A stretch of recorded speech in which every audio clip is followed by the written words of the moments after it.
Building a barbecue counter for your charcoal grill is a great way to make it feel like it's actually part of the yard without the huge expense of doing a full-on built-in. Plus, it also lifts it up, making it a lot easier to use.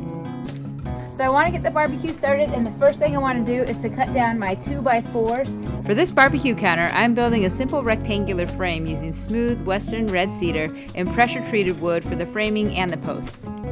Now, my barbecue countertop is 8 feet by 3 feet wide, and the legs of the barbecue are spread out 26 and 5/16 inches apart, but you might need to adjust your measurements depending on what size barbecue you're trying to build.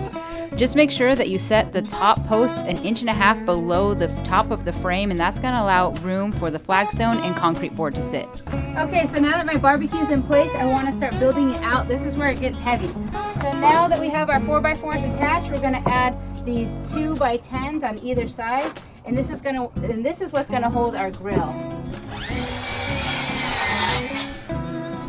So we dropped our barbecue in. I have my supports for my concrete board over here, and I'm adding the rest of the supports along the side. Okay, now that I have all my framing in, this lip is what I'm going to attach my concrete board to, and I'm leaving this area open because this is where my Falskavian gate is going to drop in. And now I'm going to add some additional support along the side, because when I put the concrete board in and then the flagstone, it's going to be really heavy. So I just want to add in some support, as well as I need to frame out the area for the side burner.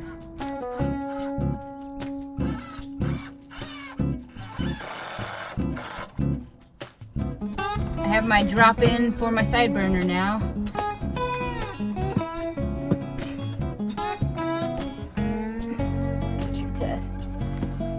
As you can see, this barbecue area started out pretty dilapidated. It wasn't very welcoming, and now building the counter really elevates the space physically and aesthetically.